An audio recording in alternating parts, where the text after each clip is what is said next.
Hi there, everyone, and welcome to another episode of Lessons in Leadership, the podcast brought to you by MLK Search. I'm Steve Lyons, and as always, I'm your host for today, and I'm mega excited to be joined by David Rushby, who's our guest on the sofa in this episode.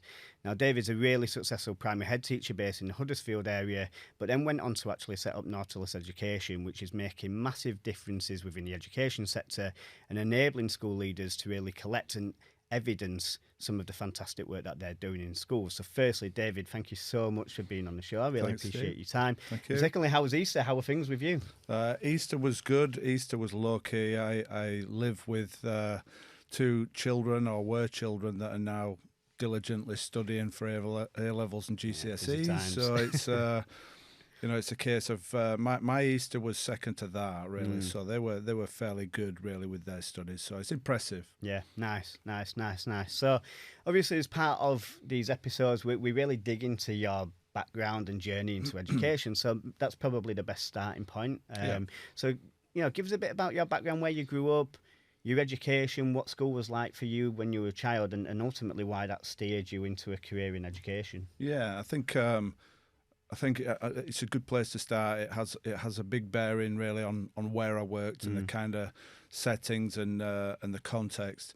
I'm from Bradford, and I would say sort of fairly humble beginnings, really, which once again I think are kind of fundamental to my little story, really. So my mum was a nurse, sister on the children's ward at St Luke's in Bradford. My dad was a sailor in the Royal Navy, so both of which I would say are humble. But as I found out, sort of the more I delved into those things in later years, the more significant than that. So I soon learned that my mum would look after children and care for children, and when I visited, I would see and learn that some children survived, some may not. I learned about her strength in order to be able to do a job like that. My dad was in the Navy. He was on a minesweeper, and I learned equally as much, really, about him and the fact that he rewired bakeries in Honduras to help villagers after hurricanes. And he's from Manningham in Bradford, which is not the best start, really. So. And I had all of that, really, wrapped around me and my brother. We travelled a lot. We went to, by the time I was 16, I'd been to sort of Mexico twice, and not Acapulco or anything like that, or Cancun. This was Juarez and Tijuana, and my dad would get in the car and we would drive across America, when I was 8 and 9 and things like that. So we for a tough, a not so straightforward circumstance, there was a lot of, a lot of adventure, a lot of care, a lot of ambition and aspiration, I suppose, given where my mum and dad's starting points were. And my school was, it was pretty, my education was, my middle school that I went to, it was generally sort of ruled by fear. It was back in the day when sort of bullying was rife. We still had remedial classes. Teachers smoked in the staff room and went off-site for lunch. We had a great football team. That meant everything to the head teacher. If you misbehaved, you got hit by a shoe. Yeah. It was... and then I went to a high school where probably the best way I can describe it is that they filmed Rita, Sue and Bob 2 there. So... local classic. Butter Show, yeah, absolutely, yeah, notorious film. So it's... There was, I suppose it was pre-Ofsted, but it was a troubled school. It was a big school, 1,500 children.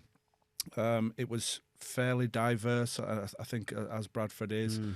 But just at times sort of fairly negative, as was Bradford at the time. Really, some of the way that it felt. But I had a great childhood and everything else. I didn't find school so simple. I wasn't particularly academic. I was arty. I got my self-esteem from the football pitch or from drawing. As soon as I had to answer a question in maths, I was fairly crushed. I remember some significant moments growing up, in classrooms where my self-esteem was wrecked by things that teachers would say and do. So it wasn't that easy, really. I didn't feel particularly academic or capable by the time I'd left school, and so I followed a pathway, went on to study art, which I absolutely loved. Where did you study? So I studied at Sunderland, and I was a painter. Right. So I had 3 years painting. I had a studio. I lived with the people that I painted with. We played in a band together. It was kind of like the Monkees. Nice. And it was we lived in a really sort of tough corner of Sunderland. And we had a really good time. It was really creative, really productive. I played football at the same time, and it wasn't until the day that I left that I realised actually the viability of leaving and getting a job as a painter or selling my artwork was never going to happen. We had no business sense. So it was a case of having a qualification, which I was proud of, but unable to really sort of utilise that to get myself a decent job. And so how did that manifest itself into an education career then? Well, it's my route, I think, is a little bit different to some, in as much as it never crossed my mind to be a teacher. So as I came out, at that point, my mum had a job and she was working as a school nurse in a large special needs school. So 100 plus kids, sort of 4 to 18. And I was asked to do a wall mural, and I'd done quite a lot of public art. And so I did a wall mural in the school for a little boy that died in a house fire. So I did it with his peers. And I was basically sort of given like this little army of 10 children, all with different special needs, and a wall. And so we did a big painting to commemorate this young lad that was sort of 10 feet by 40 feet. And we pulled it off. We did it. It took us 2 weeks. We had a big opening, and at that point, I think it was the deputy really who sort of spotted I was fairly good with kids. I had a good rapport. I certainly enjoyed doing the job. It was unpaid. And that really, I think, is the theme of my sort of career, is just that moment where somebody sort of says, actually, has anybody told you you're pretty good at this? And so that relationship and that rapport with the children and that's what came first. And I think I look back at that now, and I think that's a good way. It was the right way for me. But to know that you can get along with children, and to know that you can connect with children and have a rapport, and then consider, right, okay, what we're going to do now, I think is a good starting point, as opposed to going through a study program, only to find out that you may or may not get along with children. So I think it's kind of, it's a good starting point. Perfect. So tell me about that journey into maybe studying as a teacher and ultimately gaining that first role then, so your sort of first teaching role. Well, I was a TA for 8 years. Right. Wow. Yeah, so it was a long time. So that job really, that was, as I say, at that point, somebody, the deputy says, have you thought about this? The first job I applied for as a teaching assistant, I didn't get. Shortly afterwards, a month or so afterwards, I got the job. I was on $6,000 a year, and I pretty much stayed there for about 8 or 9 years. And that was, but when I look back at that, what that meant, particularly as I did that in Bradford, and then I moved to London, and I had 5 years in London, working in resource provision in a big special needs, a big primary through-primary in Hackney. What that really meant is that throughout that time I saw hundreds of teachers and lessons. So I saw every age group, every lesson. It was very diverse, all different needs. And then the moment, again, when I was 29 and the head teacher in Hackney turned around to a lady called Dame Anna Hassan, big Northern Irish, I say big, I'll be careful how I phrase that, but she was just strong and staunch and she was a very good head, and she sort of said, offered me the opportunity to train up and to the teacher training program whilst I was there. And then all of that experience that I had, all of those years of not having any money, but but being being able to watch all of these different teachers teach all of these different subjects, just really kind of, the timing was just really good, and then when I was 29, I was able to apply everything I'd seen, start to kind of consider the kind of teacher that I wanted to be, the influences that I'd had, I was just fortunate to work with so many really, really good, talented teachers over that time.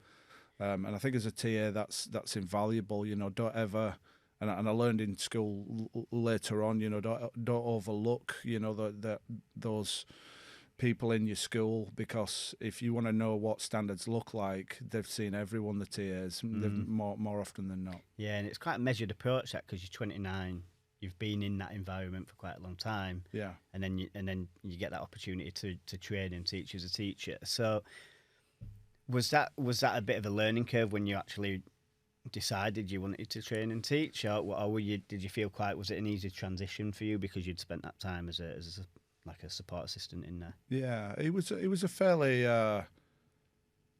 easy transition, really. I mean, I felt really ambitious. I suppose when I was 25, 26, 27, those were the years when I'm thinking, actually, I could do this. You know, I feel like I would be a good teacher. And so the minute somebody was willing to kind of take that chance and say, we'd like you, you know, they recognise that in me. I suppose really the minute you get that opportunity, you just want to demonstrate what you can do, not for any other reason other than you feel capable and you've watched a lot of lessons. And at that point you think, I'd like to have a go at this. I'd like to stand at the front. I'd like to have that responsibility.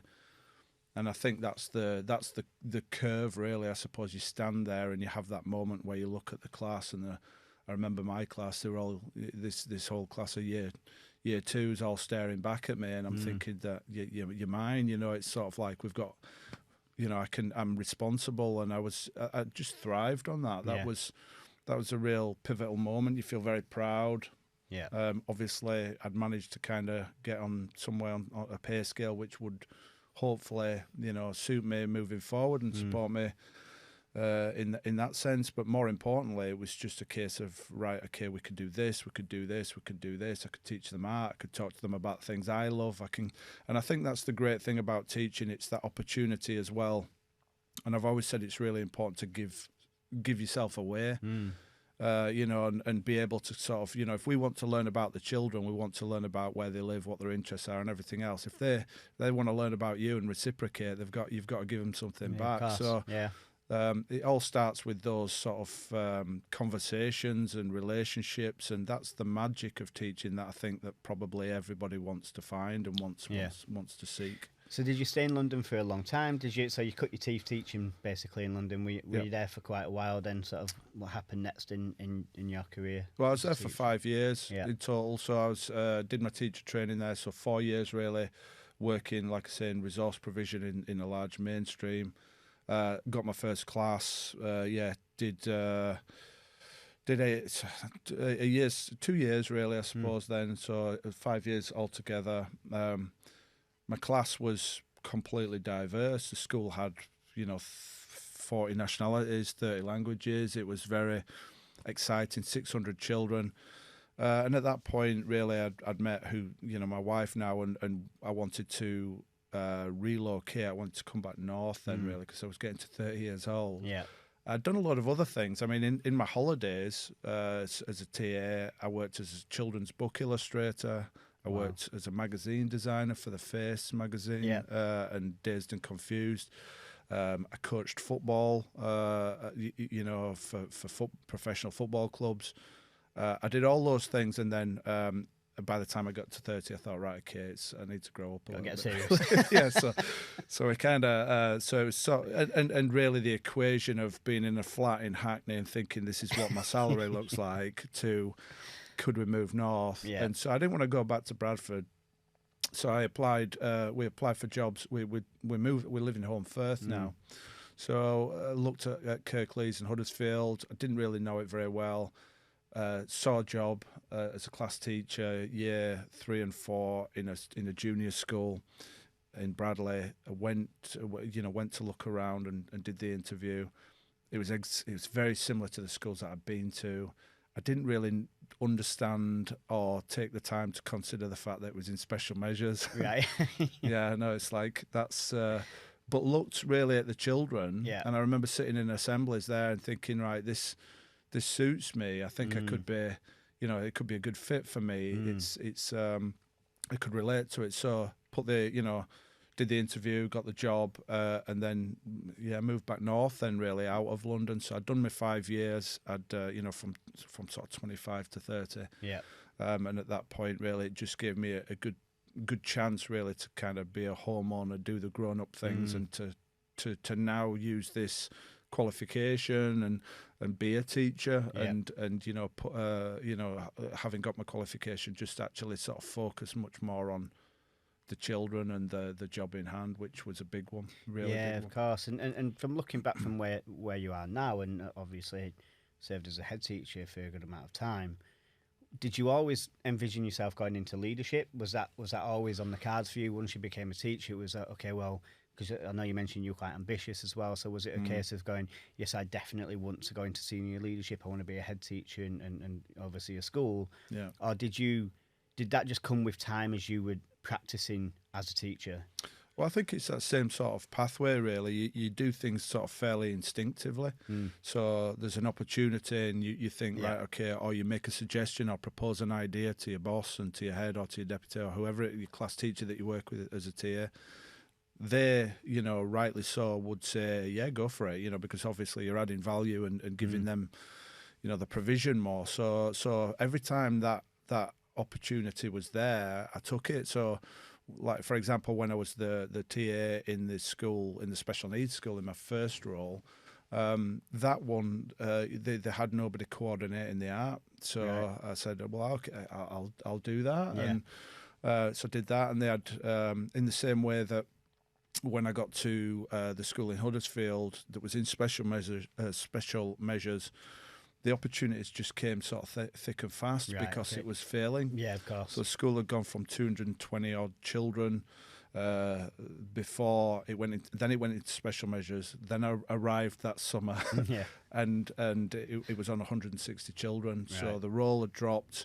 So families who seemingly were more aspirational had chosen to go elsewhere and picked other schools. So we were left really with this. My class had gone from like a year 3 class of 25 children to a year 3-4 with 36 children. Wow. And we'd like you to do ICT. Right. So it's like, okay, right, well, I'll give that a go. And then within a month I was Senko because the guy who was a Senko turned up on my doorstep with a plastic box and said, I can't do it, Wow. Right. So it just acquired. So as far as leadership's concerned, all of those sort of things were just presented. Yeah. And I just said yes, really, to it. And, then I felt capable enough of doing it. But, I understood the context, understood the community. I felt like I could relate to it. I think, like a lot of people who come into teaching late, you understand relationships, how people get along. You don't, you're fairly low maintenance as a staff member. Yeah. So you get on with the job, you get results, and we moved out of special measures, and then that verifies the work that you've done. Yeah. And we did a lot of that. Just one sort of like little anecdote around that, one story which sort of tells you a little bit really about that. So when I arrived on my first day, it was sort of, the behaviour was really poor in the school. It was very challenging, and I had a fire extinguisher thrown at me by a pupil on the corridor. Wow. So there was a scuffle on the corridor, and I went over to these year 6 boys, and one of them turned around, just picked up a fire extinguisher and threw it at me. And it was that kind of, it was like, okay, do I go home now, or do I dig in and sort of. And for me, it was in a sort of perverse way. It's like an invitation to, right, okay, we could do something really good here. I kind of get it. I think I'm not the kind of teacher you might assume I am. I'm not going to shout at you. So the next day I came back and sort of said to the head teacher, I'd like to run a football team, because there were no football teams allowed, or sports or extracurriculum. Ofsted had sort of said we needed to focus on academics. So I put this out there to the school, said I'm willing to run a football team Tuesday night, come along. This is high deprivation, this area, challenging community. And I think we had sort of 140 children out of 200, 160 on roll or something. They all came to the field, boys, girls. I remember setting up sort of 4 pitches. They all played. The next day, the same group of boys walked down the corridor, and I can remember there were coats all over the floor, which was sort of fairly typical. And I just said to the same lad, just do me a favour, just pick us that one up if you don't mind. And he just turned around, picked it up, put it on a hook and said, yeah, no problem, sir. Yeah. And he'd come to the football session the night before, and it's sort of like, that's a joy, isn't it? You know, Yeah, that's really magical. Yeah, so. and that's a very quick turnaround from the night before, Yeah. and just you've seen But the they were difference made. the behaviour was the root cause of everything else. Right. So that's what needed to be done. It wasn't as simple as that. You know, the long term was much more complex, but that was like, okay, we can really do something here. And I felt that was, you know, that adversity was a real invitation to do those kind of things. And I think leaders like high challenge, so ultimately it gives you, you know, something to get your teeth into, I suppose. Yeah. So were you there for quite a while? Did you move through the leadership ladder at that one school for quite a while? So talk to me about that then. So, like you said, the opportunities were thick and fast, but then obviously you get to that almost a watershed moment of, okay, well, this is senior leadership now, so it's not a case of maybe some additional responsibility. It's high responsibility now. So what was that like in terms of that learning curve from going, let's say, from class teacher to assistant head all the way up to sort of headship eventually? What's that learning curve been like over time? Fairly kind of natural, I suppose.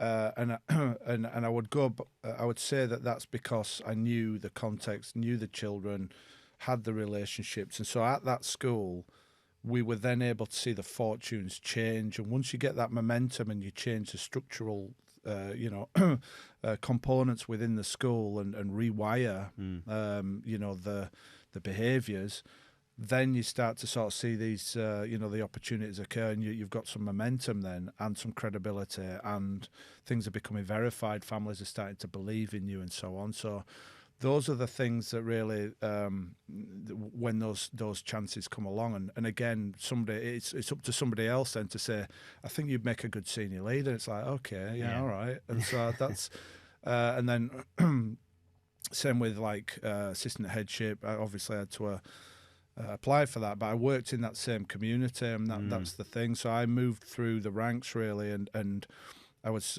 acting head for 2 years, and again, it was just an open invitation. It's sort of like, right, there you go. But just to answer your question, I can remember sitting in the chair the minute I was given, you know, I got the job as head teacher, which was a new school. So they closed the school that I was at because it had an infant and juniors on the same site, and we created a new school, which was, you know, in about 6 weeks, I sort of designed the tie, the pin, you know, you know, everything, the website, like because I was the only person really sort of appointed. Yeah.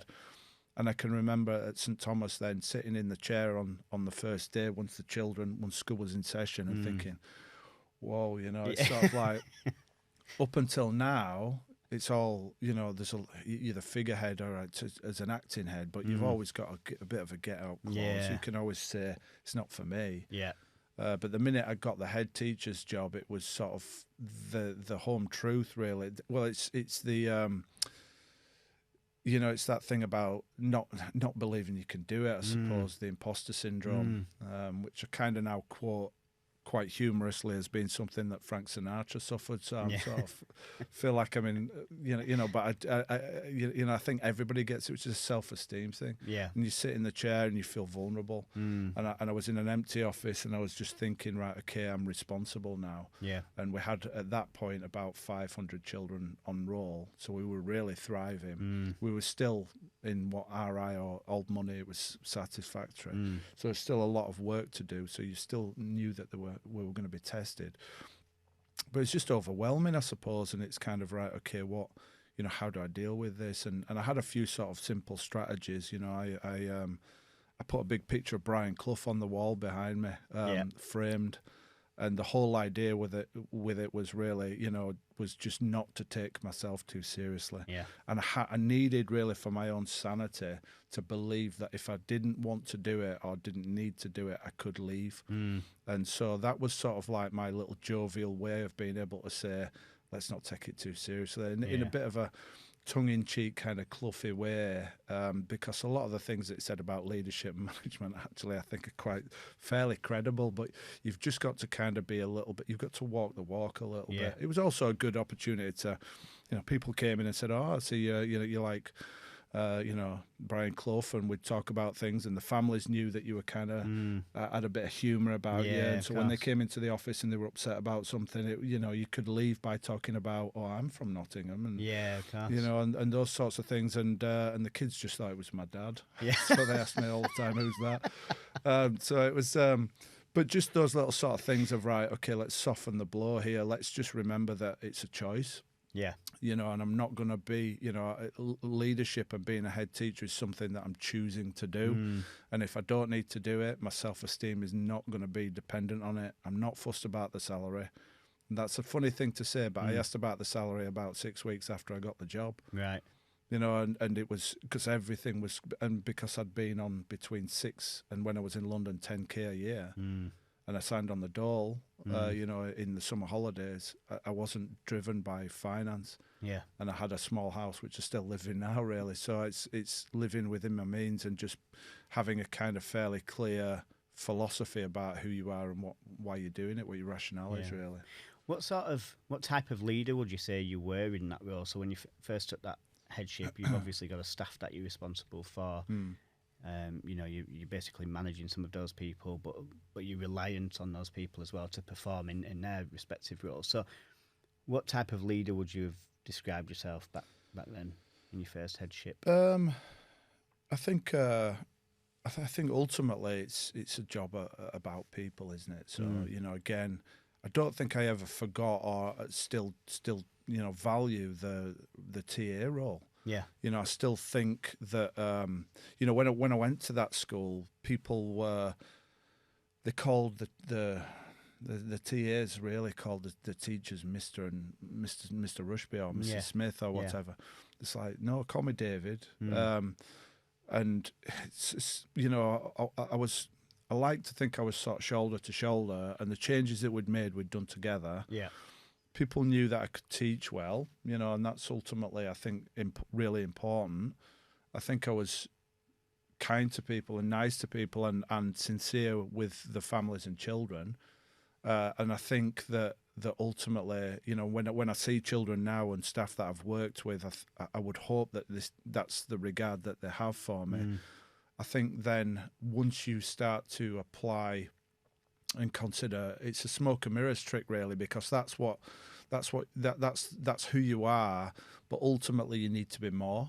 So you then, in the background, for me, I had a real thirst for learning about psychology, what makes people tick, how do I do these things, and so I read and read and read, learned really about, and again, from my background and from my history and from school, I'd never said that was the kind of person I was, but I was so committed and dedicated to making sure I didn't really just didn't want to fail. So if the bigger the walls, the bigger the challenges, the more determined I was, the more that adversity really kind of was always an invitation to kind of do more and more and more. And I think people respected and liked that, and it's the kind of head that you need in schools where the challenge is high. So it's kind of, you say we can't do this, just watch, and we smashed a lot of preconceptions about our postcode and what people might think about the children, and even from the benefit of inspectors, and it then becomes emotional, and people, you've got that connection and that engagement. And I think that when you talk about sort of visions, and we talk about them all the time in school, and sometimes you can look on a website and see something and it's like, yeah, okay, when was the last time that was written? But we created a vision which was completely tuned in and relevant to the children. And so when people came for a job, they looked and they said, we've heard about you.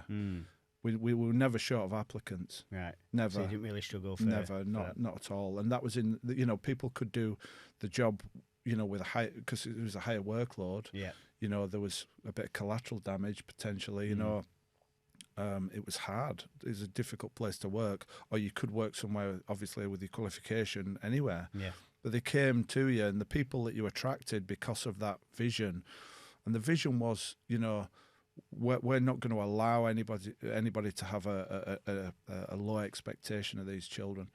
We're going to put them in a position really where when they leave school, they're going to be happy and healthy, and they're going to have choices. They're going to open doors, and everybody sort of agreed. You know, people really felt committed to that, and the teachers that I left, and you know, our deputy at school and assistant head and things, they're now running the school. And it's there's a legacy there really, which I think is that degree of commitment, which is something that you want to A, create, B, nurture, and then demonstrate consistently on a day-to-day basis. As a head teacher, obviously, particularly as a new head teacher when you were in that school, did you look outside the school for support in terms of running a school, leadership, collaboration with other head teachers? Sort of, what was that like for you? Were you quite open to that? Because obviously it sounds like you had a very succinct vision for the school and what you wanted to provide to those pupils. So, you know, how often, how deeply did you sort of connect with other leaders in the same sort of space? Well, the leaders that I worked with, who are still very much in post, a lot of them in the area that we were all on the journey together as well. Yeah. So yes, I was inwards facing. Yes, I was completely looking at, you know, what we needed to do next internally. My relationships with those leaders really grew and thrived again. So we had a sort of a group of about 8 or 10 schools that all had common challenges. They're all different, and different headships and different leadership styles, and that I learned things there.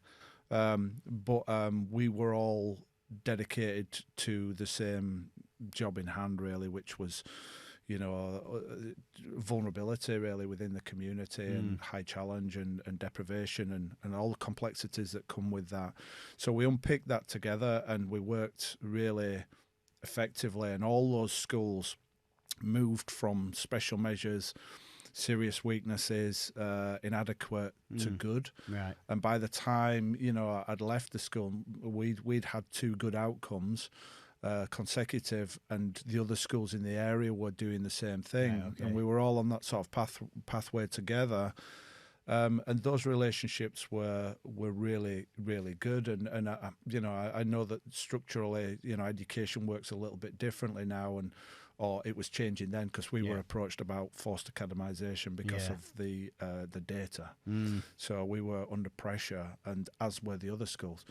But we formed, you know, a community, and we looked at school improvement, and we looked at funding, and we looked at working to address antisocial behaviour. Went to meetings at 7 o'clock at night about gang crime and you know, those kind of things. So again, they were all very, very sort of wired in the same way. Like I said, the approach might be different, but they were very dedicated and very committed to making sure these children really had a good deal regardless. And then you've got to sort of, you know, connect with other leaders in different settings, which is what you do. And the local authority and the groups of heads, you know, there'll be 100 heads in a room all talking about the same things but very differently. So you know, it's you know, we had there still is those kind of you know, networks in place really that have been established with some really good head teachers.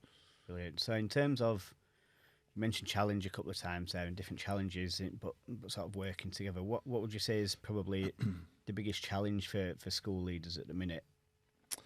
Well, I think if you kind of put the poll out, they'd be talking about finances and things, those kind of pressures. I think the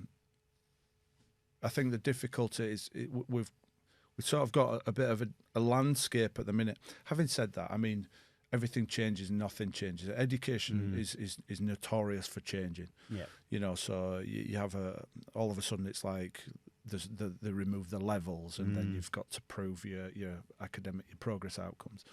You know, or the send funding at the minute is a problem because having worked in special education, it's that provision is specialised. You know, it's a really good offer. You know, saying that school is inclusive and making families, you know, opening the doors for the families in the community is not the same as being inclusive. You know, being inclusive means that you've got a curriculum there that's that's bespoke and that is going to work for that child. It's not about access. It's not about changing, making sure that they can move from one class to another, or that they can cope, and you can increase the time spent in the classroom. It's about meeting needs. And I think that that's the conflict that lots of schools are dealing with now, which is really significant. And I think that is very problematic, because I was at the first meetings when really this was a proposal where we'd like all families with children with special needs to be able to go to the local schools, and the local schools will be inclusive. That wasn't sort of match funded, so that was very ideal, and I would agree with that principle. I think all children, all families deserve the choice, but all of a sudden, if you're sort of putting a child who's sort of severely autistic in a classroom where children are, studying a curriculum and preparing for a, SATs, then you've got a mismatch, and that's out of the head teacher's control. So they're unable to kind of logistically work around that, and lots are trying to sort of solve that by putting in, sort of being creative with resource style provision. So to answer your question about the sort of things that come along, those things are really difficult at the minute.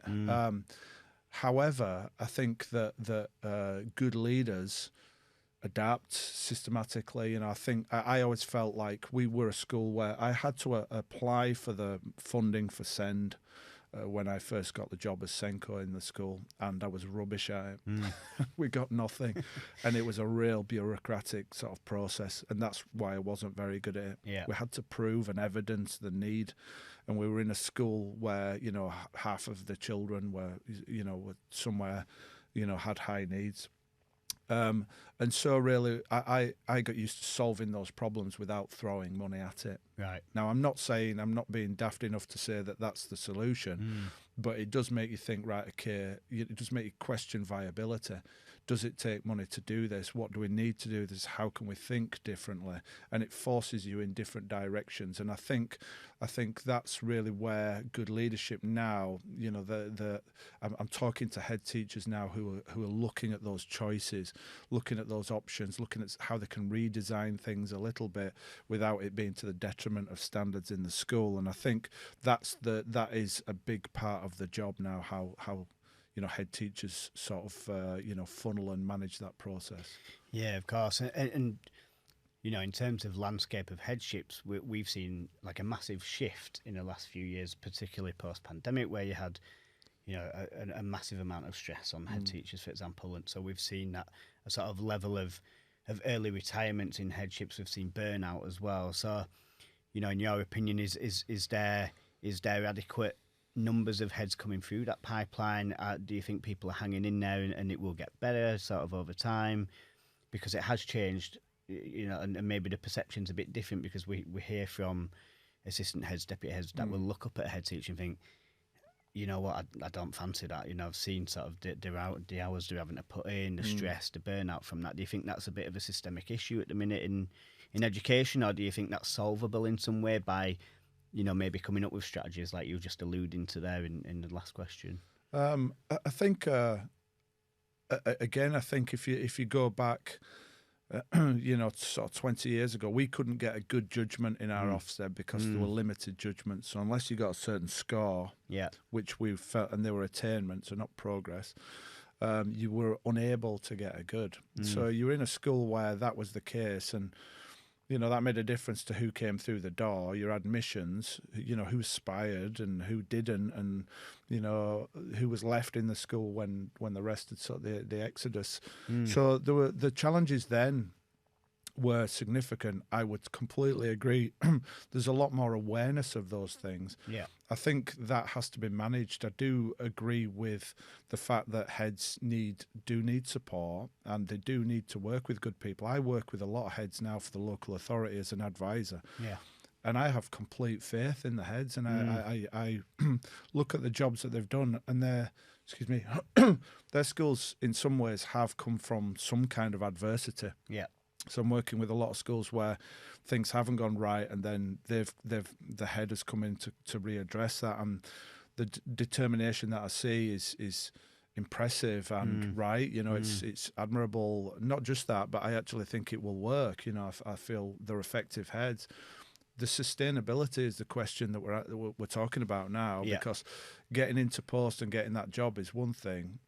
Making good leadership sustainable is another. Yeah. And I think this is where, as leaders and as head teachers, there need to be a constant reviewing process of what you do and how you do it. Yeah.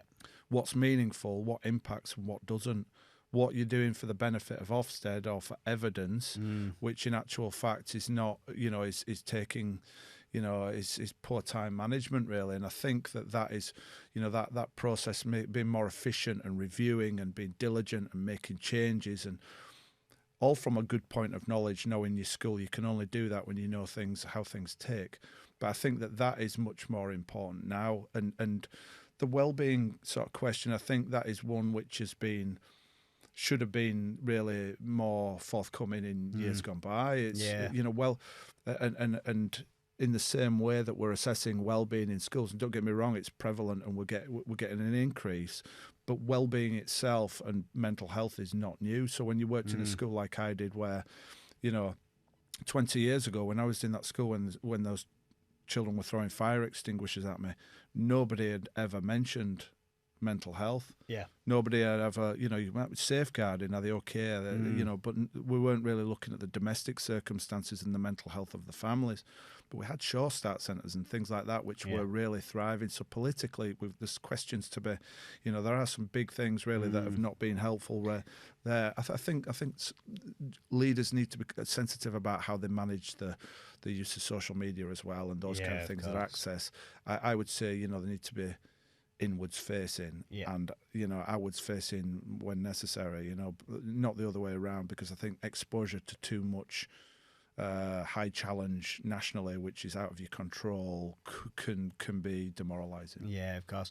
And I know we mentioned Ofsted a couple of times there, and obviously that's been in the news quite recently, because obviously we had the unfortunate incident with the head teacher further down south, and so people are now calling Ofsted into question in terms of, does that need reviewing, in terms of how they go into schools and the expectation around that. So do you think, I think you alluded to it there, does trying to please an Ofsted grading sort of take away from what some heads are doing with schools, in your opinion, do you think?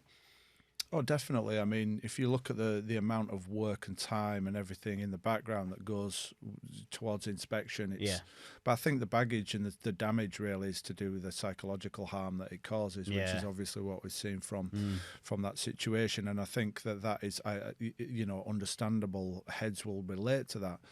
Because, you know, is your name on the report? And yours is, well, with the chair as well, but, you know, a chair could leave tomorrow if they wanted. I mean, with you, it's your career and everything else. And I think, you know, I soon realised, actually, if I didn't get this right, and if we did, because we were in RI or special measures, if these things don't work out, that stigma, that's it, that's my career, you know. And you can see sort of heads, there can be processes put into place where heads will have to leave by the back door with a, you know. And I think that those are that high stakes that people keep referring to is unnecessary.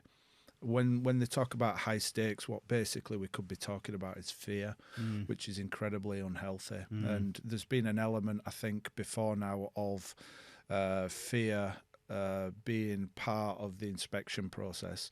And being useful to drive standards. Now, that's misinformed, because that's a short-term solution. So if you go into a school like RI, you know, you put the RI really, you know, originally was an adequate sort of standard of education. That's the definition. But that's been lost now, because if you get RI twice, they can close your school and then force academisation. So let's be honest about this. It hasn't been redefined, but the frameworks have evolved. Inspectors were supposed to work without fear or favour, was the original.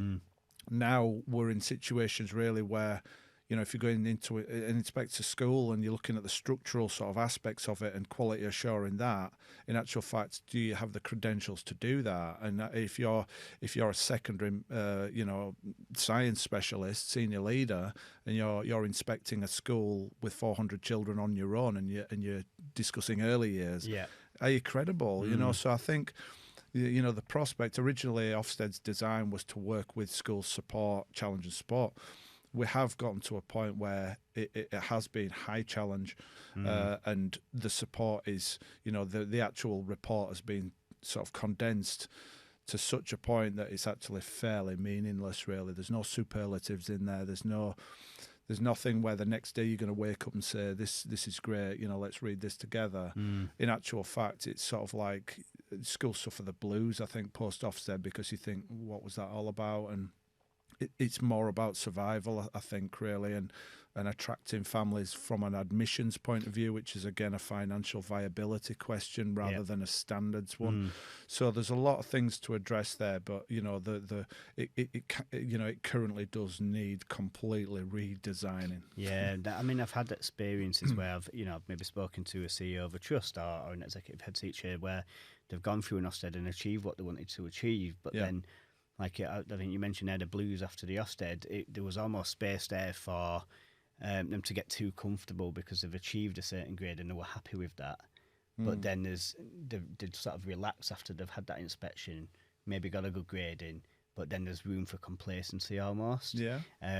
So we've had instances of that as well, but because it was so geared towards achieving, you've got all that effort and Ofsted are coming in, you put all that work in, but then obviously there's that sort of release afterwards, but then there's room for complacency almost there. It's like, well, we've done the job, we've got the grade now, so we can sort of just relax and slow down the pace a little bit. Yeah. Have you ever experienced anything like that yourself, or is that? Well, yeah, definitely. I mean, I googled it. I can remember the first time, and I've got a little collection of short stories online called Everything's Going to Be All Right. Yeah. And it's a collection of head teacher stories.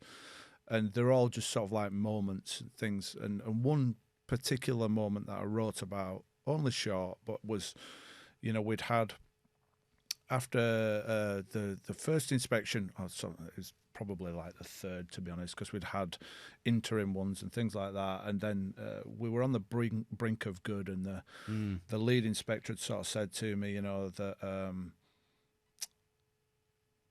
that it's, if nothing goes wrong now, we should be, okay. And they give me the nudge and a wink. She was really good, actually. Yeah. And that morning, the next day, I came in, I drove to work. It was silent streets. It was 6 o'clock in the morning, through town, through all the mills and everything else. And I pulled in and sobbed. And it was just like this outpouring of emotion. Yeah. And it was all of everything just completely stacking up, all of this. And it was the relief. It was sort of like, right, okay. It was sort of, and on everybody's behalf, the families, the pride and everything else. And then, it was sort of kind of, we've been working towards this good. And it was just this one word judgment, because that was going to change everything. People would look at this school in the middle of this estate, in the middle of this area of town, and they would say it's a good school. And, they would think differently about it, and they would perceive the children differently and the families, and socially, It's these are the things that you think and live and breathe with, and as a head, and then so we'd got our good. So that day it was confirmed, and I'm not allowed to tell anyone, but generally I pretty much did. And then sort of the next day, sat with my staff in the staff room, and or in the Friday briefing, and thought, I was like, phew. Yeah. And then the next thing we were talking about, the day-to-day stuff, and I felt. I went away and it's like, what is this feeling? We should all be kind of like strutting around now, relieved, feeling proud. And that does come. Yeah. But, there was a low following it, because it was a little bit like, we've got this report. Yeah, it says a few things that are favourable, and it's a fairly sort of generic looking report, and it does the job. But in actual fact, we knew that we were good before that. Yeah. Come on, we were just kind of, we were up for the fight and we wanted to prove the point, but in actual fact. So I think that was my experience really of how you can, emotionally how it affects you. Obviously, you got those schools that had a letter that said they were outstanding, and then 9 years later get inspected, and there's things that are problem, because there's just inevitably so much change. Yeah, of course. And if people pat themselves on the back too long and say that, we were outstanding, then there's going to be decline and neglect, and there's things aren't going to be as healthy as they could be. I'm not saying that's the case in lots of schools, but that's occurred. So you have to be mindful of maintaining standards and knowing what you need to do next in school. Yeah. So on the basis of school improvement and sort of process and stuff, what inspired you to create Nautilus Education? And so obviously, I imagine you were quite seasoned as a head teacher at this point, maybe looking for another challenge, perhaps, I'm not sure. But explain to us and listeners, viewers, so what inspired you to start Nautilus? Well, I'd done 12 years, and like I said, I'd done probably sort of 27 years, including my TA and teaching assistant and everything else. So I felt like I'd done some really good things. The school that I was at St Thomas, as I say, we'd created a new school. We'd gone from humble beginnings and got ourselves some good outcomes. And then I was. Okay, so in a nutshell, I mean, I invited round my head teacher colleagues. So we were talking earlier really about these connections that we have. I had really good relationships with 8 heads, 10 heads. Invited them round, give them an iPad each, and created a performer that basically we could work to, that would guide us through. Said to the staff, we're going to do a learning walk. I'm inviting my colleagues in. It's not going to be about pay. It's not going to be about appraisal. It's not about career stage. You'll get some feedback. We'll get a report that really verifies. It could be really helpful. Get all this expertise. Because we'd been sat around having meetings, but I didn't feel like we were getting enough from this group of people. So much talent, expertise, experience. So then so I gave them the iPads. Everybody headed into the classrooms. They all went into the different areas of specialism, so early years, Key Stage 1, Key Stage 2, and they used this performer, and they probably saw 4 lessons each. In there for 5-10 minutes, a couple of comments. There were only about 4 prompts on this performer, and really sort of looked and sort of gave their evaluation, their feedback. By the time they left at 10:30, I had a report that had 40 contributions in. The front page of it had like head teacher, head teacher, head teacher, head teacher, head teacher. This went to the governors. It went to the staff. We said, we're doing this well, this well, this well, this well. We need to do more of this. Everybody got some feedback the next day. This is great. This is great. This is great. Think about this. And next week it's your turn, to do it as well. So it wasn't a top-down process. It was a process that, right, we'll try this. And then you think, right, okay, there's some value in that. And then you think, well, what if we do the same with a book study? So we created a book study and then sort of did a similar sort of process. And then you think, right, okay, we're onto something there, so as far as how the stars aligned, I was having a drink with a pal. I gave him this idea. He said, I do that for a living. I was a software developer, really experienced, done big jobs. How about I make that? So we sort of set up in business, and then we were talking to another friend who owned a brewery, and he just sold the brewery, and he said, oh, that sounds good, I'll take a punt. So we got a little bit of backing from him, and he brought his accountant, so that enabled us to have this real team. And it's sort of like, I'm going to have to go, even though I loved my job and I could stay there forever. I absolutely, I had such great relationships with the children, families. I still find it hard having left them in COVID and not sort of, being able to kind of do, but the stars aligned. I had to go, and so we went away, developed it, and sat down and sort of like, I put all of these sort of ideas and all of the baggage and the legacy and the problems that we had, and put it in and thought, right, okay, this is how it needs to look so that it'll do the job for schools. Do you think that tipping point of, you mentioned stars aligning, you absolutely loved your job, everything that you'd committed to do and the difference you were making. Do you think that's because, I suppose, with Nautilus, you can have a bigger impact over a wider area? Maybe more pupils are being affected by that. Standards are getting better because of what you're doing. Do you think that's what maybe propelled you into that decision, in terms of, because a lot of people might have gone in and gone, yeah, it's great, but that might have been it. They might have just used it on a local basis and not necessarily left a job and started something completely. So that momentum, do you think the inspiration, though, came from obviously what you'd seen, but to actually then get you over the precipice of going, I'm going to leave that job now because, do you think did it come from maybe a bigger picture thing where you could have more impact maybe, or? You start to see it that way, certainly you start to think, right, this is a great idea. You know, I've worked with all of this pressure, as heads do. You know, I feel like we can take care of A, B, C, D. Why do we do that? I was sort of like, that's ridiculous. I've been doing that for 15, 20 years. And it's, why do we do it? Let's do it like this. So all these kind of things to me felt like they were really valid and very easy to kind of pursue and communicate, which means that there's a sincerity then about your business, hopefully. So, yeah, I mean, when I gave my notice in, one person said to me, "Oh, this is terrible. You know, it's really sad that you're leaving us, and you know what we're going to do next." And this is, you know, and then another one said to me, "Well, fantastic! What a great contribution you're going to make to the profession." And I thought, I suppose, I like that. And the only thing stopping you is fear and whether or not you've, you know, confidence and all those sorts of things. But I think if you've done those things and you're making good sense when you're sharing the tool and it works, then in actual fact, you know, leaders are like-minded and everybody tends to be looking for the same thing. So being able to kind of talk to leaders and you know, and develop things and make sure that it's right. And we currently work with the schools that we have on board, and we talk to leaders. And when they say to us, "Oh, you know, what about this?" It's like, yeah, okay, we'll take that to a meeting and look about viability, and we'll add it. And so I feel like I still work with schools, talk to leaders. Yeah, I still feel like we're aligned with them. You know, we were at the BET show the other year. We were a finalist for leadership management.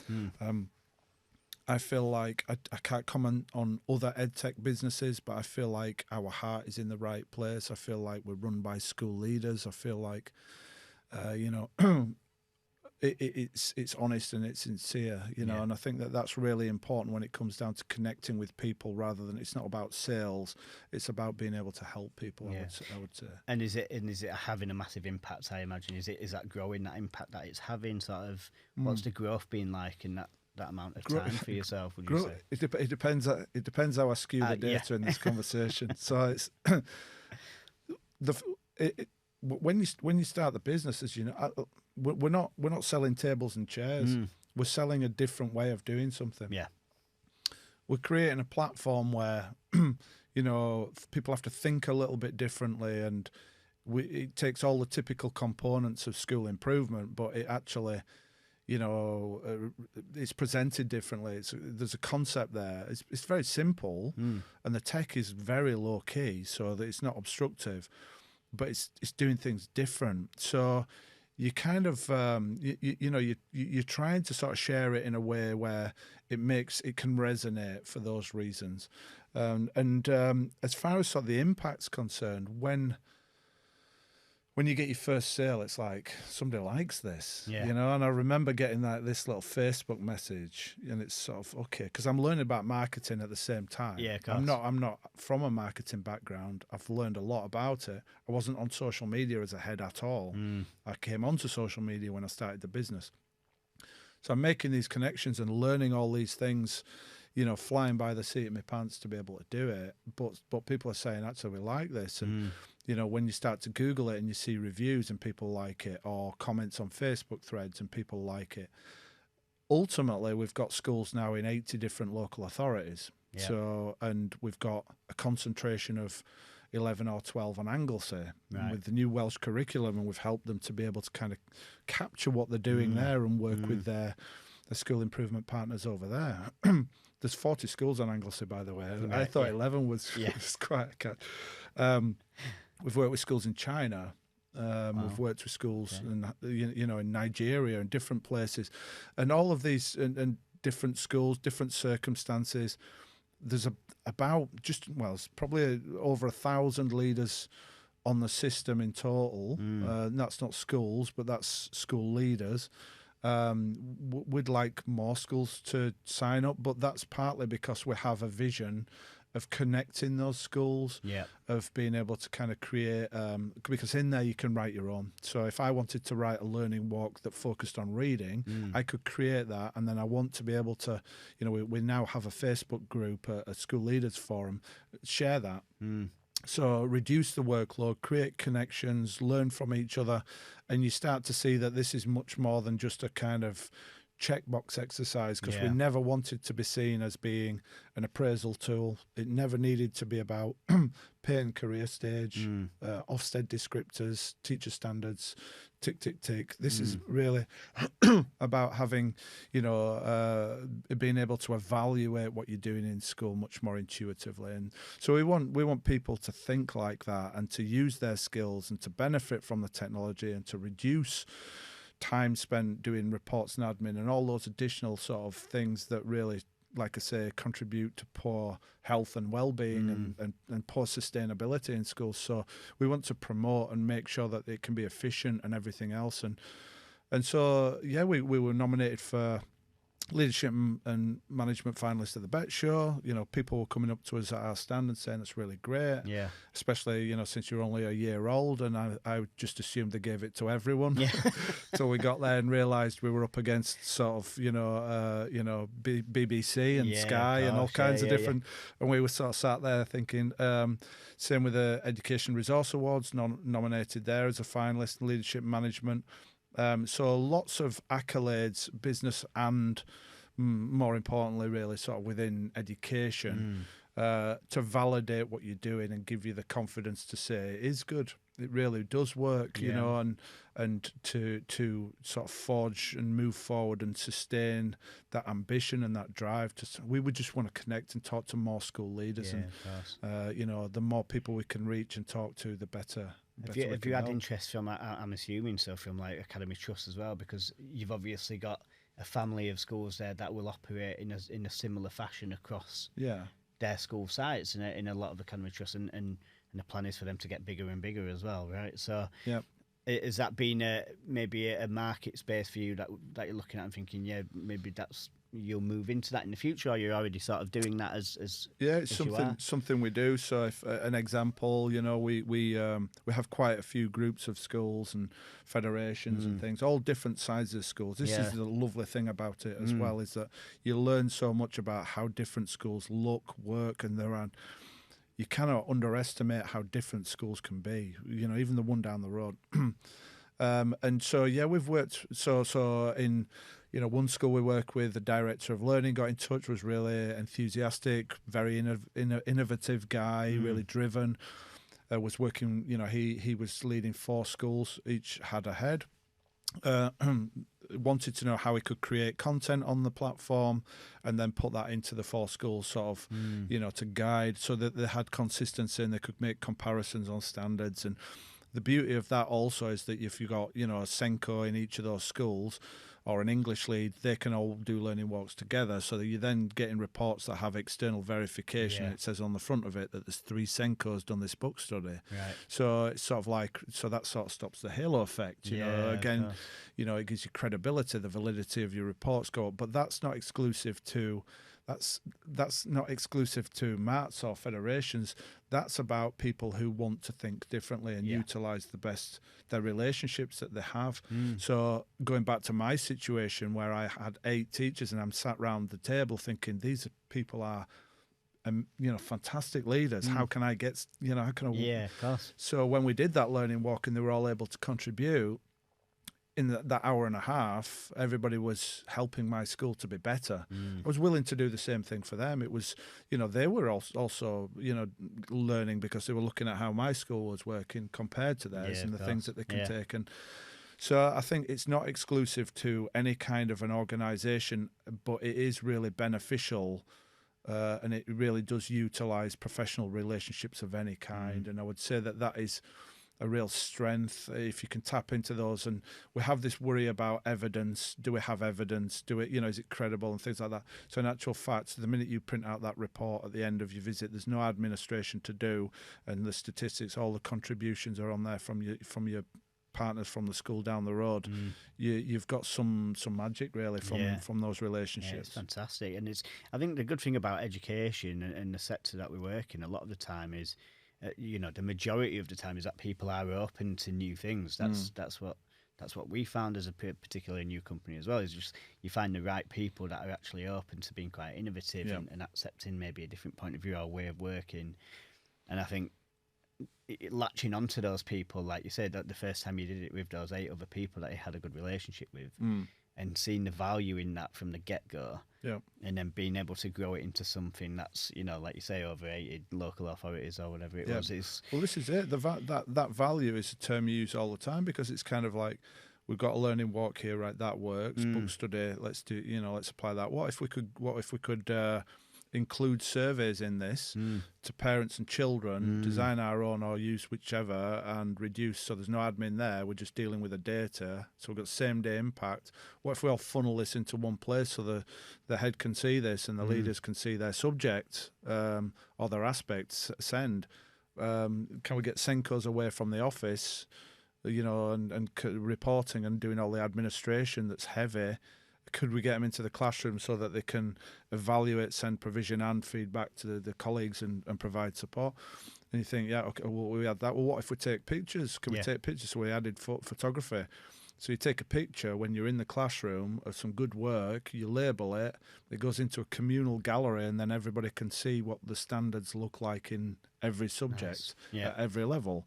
And your team are all contributing to this. So you've got this distributed leadership growing, which is a massive challenge in schools, to be able to drive standards. And it's sort of like, if we do this, there's value in that. Or what if we do this? And they're all very simple things, mostly about centralizing and kind of bringing those monitoring systems together that schools have, but are sort of fragmented, time consuming, labour intensive, or sitting in servers and just not read by anyone. Yeah, of course. Which is most appraisal documents. Yeah.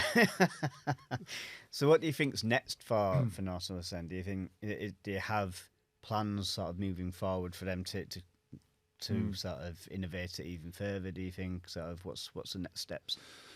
I think we want to, for me personally, it's about talking to more and more heads, really, and being able to kind of get that audience and being able to just sort of be in a position to help, make sense, resonate, for them to be able to see how they can benefit. And I don't mean that from a sales point of view. I just mean that sort of like, I really mean it that if it worked for me, it's working for these schools. What do you think? And give us some feedback if you have anything that you think would be a good development. So I think that conversation, that dialogue, working with schools, ultimately that building a community, I think, is really good. So like I say, what I did when we started the business, I didn't go to my black book. So I didn't all of a sudden just go like, I'll ring all those, or I'll go present to the teachers in the town where I'm a head, which I know really well. In actual fact, all of our sales came from right across the country, and like I say, other countries. So you get your sales and you get schools on there, and you start to think, right, okay, we've got good schools here and here. We've got small schools, some that have 20 children or 30 children. There's one there. There's one in, I don't know, in Gloucester, and there's one in Sunderland, and there's one in Liverpool. So can we get them to connect? What are they doing that's useful, where they could benefit from each other's expertise? Because you can file share. So if you create, let's say, a lesson review where you teach a lesson, then you review it yourself, and then you put a picture in some of the good practice that you've seen in the lesson that goes into the gallery. You've then done some quality assurance really for the benefit of, and so that's the easiest way to be able to do it, and in a small school, when you're teaching sort of a third of the entire curriculum, that's a really viable way of being able to quality assure your curriculum. How do we kind of create those things, frameworks, get those schools to share good practice in the same way that if you've got 700 children or you're a church school, we've got different faith schools, we've got schools, that are through schools, things that are just really unique about schools where you can. So we want to build that community, and we want people to be part of that community and to be able to contribute to that. Now, obviously, behind that, we've got a platform that we want to develop, but from a creative point of view, and I want it to be just right. I want it to be a good fit. I want it to be easy to use. I want it to be simple. And if I look at some of the tools and things without disregarding other people's efforts, it's sort of like I think ours is different in that way. I think its heart and soul is really in a good place, and I want people to be able to feel that way when they subscribe to us. I don't just want it to be, it's not like a lifestyle thing. It's about, professionally it being flexible. They can use it. They can change the terminology. They can change the color schemes. It's literally like, here's the blueprint. It's over to you. Course. We know we don't assume that we know how to run your school. So we're not going to provide checklists of all the things you need to see when you walk around a school. So let's do, and that's what makes it so easy to talk to head teachers and leaders.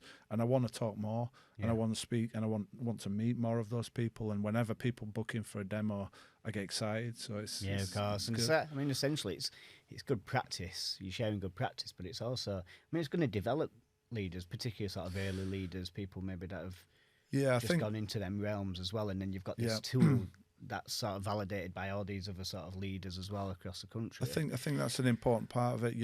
It's what came first and the legacy. So the legacy before was, we plan school improvement from data outcomes at the end of the year. We bookend, starts in September. Your leadership plan finishes in, for whatever reason, I don't really know.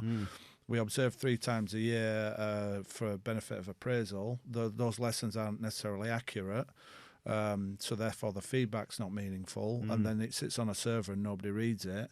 Not even the governors, because it's anonymised. So you validate, yes, they are a good teacher, they go up through the pay scale and all those things, but in actual fact, how do we engage people in genuine professional conversation? And if we're going to promote leadership distributed across the school, every time that door opens, how do we make sure that that's somebody coming in who's going to give me feedback and help, rather than somebody who's going to judge? And how are we going to change that perception and redefine observation? So at the minute, I'm sort of saying, don't observe, capture. Capture best practice. Share it and let everybody see what's good in music, what SEND adjustments, and differentiation looks like in science in year 3. What does, and so how do we funnel all that into one place so everybody can just see that and benefit from that? And so I think you look at the history of how we've done things and some of the things that we've inherited. And I think that you just need to kind of be assured that you need good reports, you need credibility, that verification needs to be quick and simple, and then you can actually do it differently. And I think that that's the transition really we want to be able to see. And it is really, that's not a top-down process. So yes, it's useful, and head teachers need that for confidence so that they're not reliant on summative data. But from a subject leadership point of view, which is what everybody's trying to develop, they can all contribute to this picture. And I think that is vital. And the minute you say these things to your team, the things that I'm saying now, then all of a sudden they start to say, actually, it's not about pay. It's not about appraisal. Yes, there might be elements of those things, but this is about me developing, and it's about having people chatting on corridors saying, really like what you did there, shoulder to shoulder, and relationships being at the heart of it, and everything else that's good and ethical as well. Nice. Awesome. So while we're on the subject of leaders, we always sort of, our final section of these podcast episodes is sort of top tips for either current leaders or people considering maybe getting into leadership. Now, obviously, you've been through that pipeline yourself. You're still working with a lot of leaders.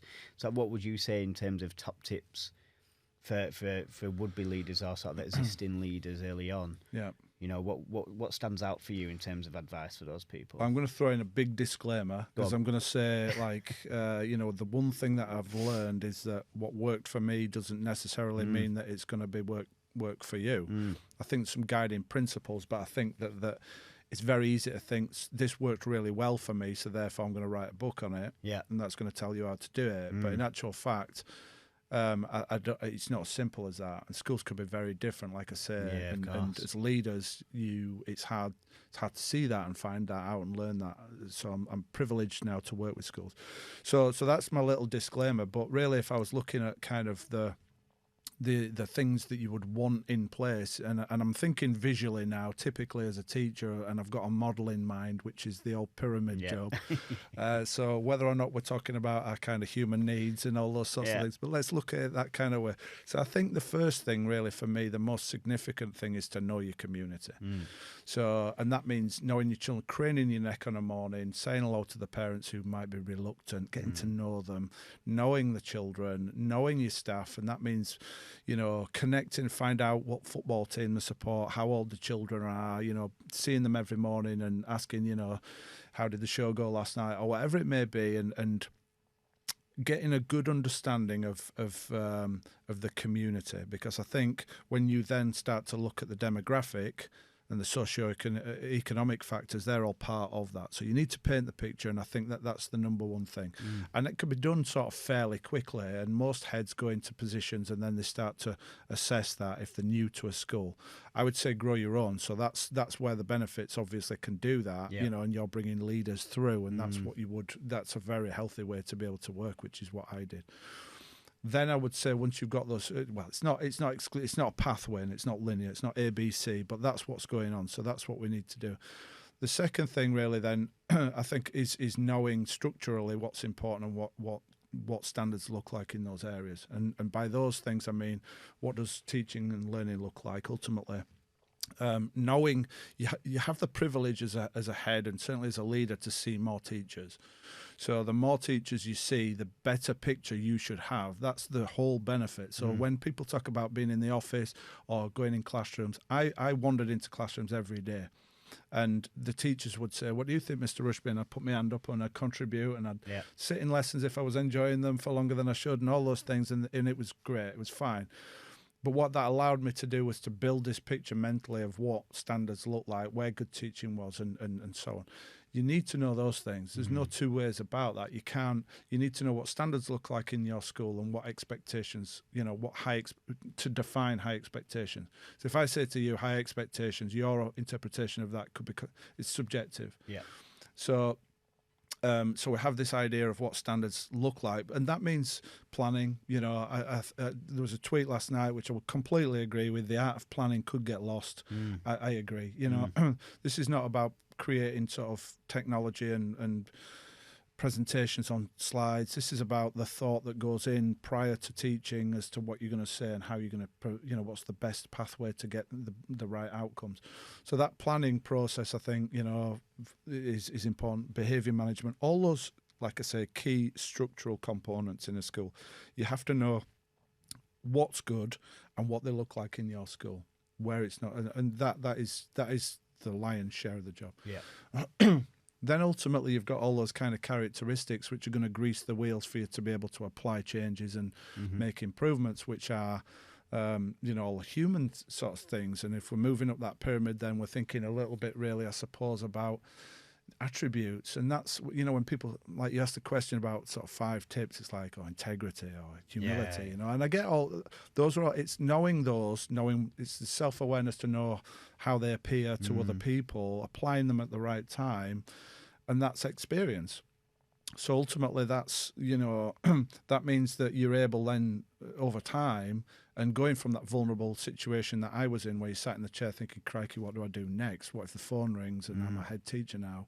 It goes, a year later, you're like, if it does ring, I know what I'm going to say. I know what I need to do next. Yeah. And so those are the kind of actions, the behaviours of leaders, which I think are really important. And that's ultimately about reading about psychology, self-awareness, emotional intelligence, all those great books that kind of help you to come in the next day and make it sound like you're really